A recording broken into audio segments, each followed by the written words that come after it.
Sleep and diet are the two biggest reflections of your health. When these are out of balance, it will affect everything else going on inside and outside of you. When we are well nourished and rested, we are able to function at a higher level of living. Here I'll be focusing on sleep tips for babies, toddlers, and little children, but some of this information can apply to all. First off, one formula answer does not exist. What works for you might not work for somebody else, and what works now may not work later, and vice versa. It's important as parents to step into this role of leadership and try different things, be creative. And what you grew up doing might not be the right thing for you now. What is on social media or what is the norm might not be right for you and your family. Honor what feels right by stepping into your heart and trying. Then you will be able to do this with confidence the more and more you do so. And always, before you ask your friends, your family, or Google for answers, ask yourself. Sit on it, sleep on it, pray about it. Observe what's going on. Is your baby distracted? Are you trying too hard? Is their diaper wet? Try different things, and over time, you will know and have better sense of what your baby needs and what their cues are for discomfort, hunger, sleep, etc. For babies and toddlers, signs of fatigue might be rubbing of the eyes, getting whiny or cranky, or just getting really cuddly and laying down on the floor or wherever they are. I try not to nurse them too close to their sleep time because then they will have too full of a belly and are more likely to spit up when you lay them down horizontally. Or if I nurse them, then I will hold them diagonally or vertically for a little bit and pat their back gently, and then I will place them down. I don't like cribs because it's hard to transition them from nursing to bed. They often wake up, it's hard to reach over, it hurts your back. I place my babies on the middle of my bed. I can lay down with them. I can give them the boob again if they need, and then they are safe with pillows around them so they don't fall off the bed and the baby monitor on. When I used to transition my babies to bed, I used to notice that I was holding my breath. I wanted to be absolutely so quiet.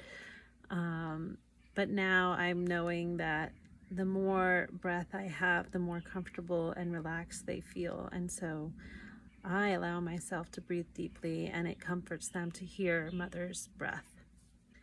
A newborn will sleep about 20 to 22 hours a day, so roll with it and get your rest.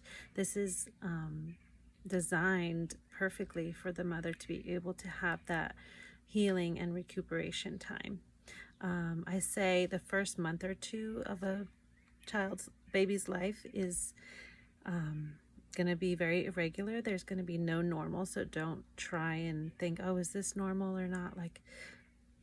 Nothing really gets normal until a few months in, and you can start to train them to get onto a cycle by leaving lights on and noise going while naps are happening during the day, but at night keeping it dark and very quiet, or simple white noise or nature sounds that are repetitive. Naturally, they'll find a nap schedule around early morning and later afternoon. They might have 2 to 3 naps during the day, but depending, but it should turn into about 2 naps. And the more regular you are with routine or outings, the more they will also have regular patterns. Those 2 naps will eventually turn into one either early afternoon or late afternoon nap. And sometimes a child may wake up mid-nap and you're like, oh, that was really short. It was only 45 minutes or an hour. You can try to lay with them or nurse them back to sleep, and they might give you another hour or 2. They also may just need to transition their position. Their arm or shoulder or leg might be hurting the way they are, so trying to place them a different way and just rubbing their back or rocking their hips gently may help.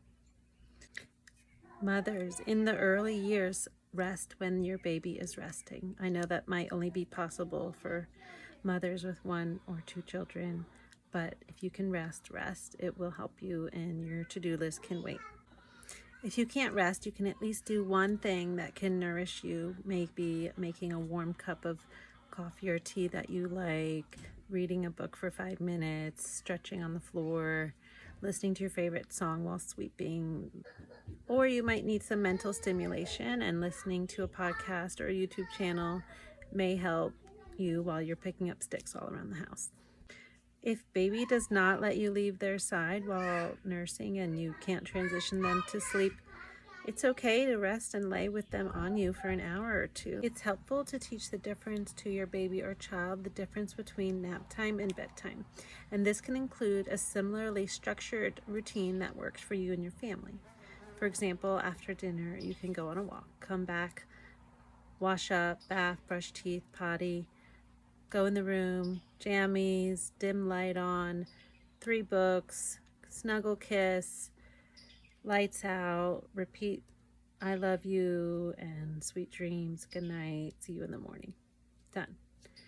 The more and more you do this, the more familiar they get with this routine and the better they will do with it. And this can branch off into many different ways. It doesn't have to be 3 books. It can be a made-up story while you're laying there in the dark.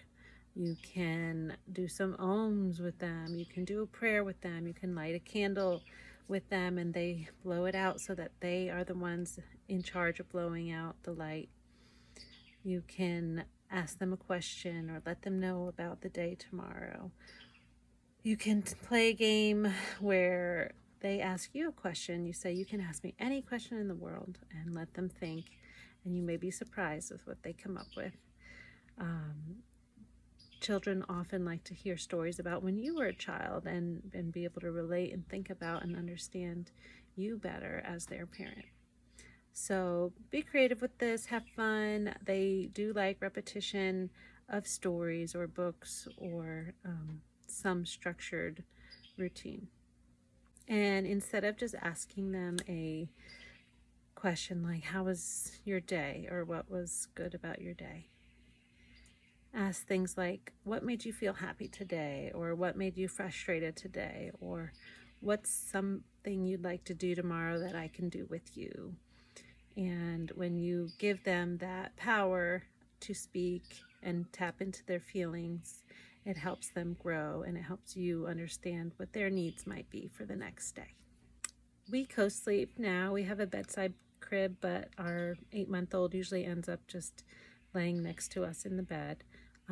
He usually wakes up once or twice just to change his position or nurse a little bit, and I usually don't even have to get up, and it's really great. I used to use cloth diapers at night, and I would be up 3-4 times a night changing diapers. It was really exhausting. I wish I knew earlier to use disposables at night because they absorb the pee and fluid a lot better, and the baby can sleep through it. Thus, you and your husband or partner can sleep better through the night. Some people's goal is to just get through this waking up through the night thing. I have not had a consistent full night of sleep for 8 years, and I'm still doing all right. You are capable and you can figure things out. If you're tired, it's really also a mental game. Just tell yourself you can do this and you will get stronger over time. And one day you might miss waking up in the middle of the night to tend to your baby. Our children are like a wild and free river, and they need those river banks to keep them flowing wild and free. The river banks, the parents or the guardians, and these give the structure for the wild and free river. So children thrive off of structure, but there's that balance of structure and freedom, and you might figure out what works for you, and then a month later you need to shift again.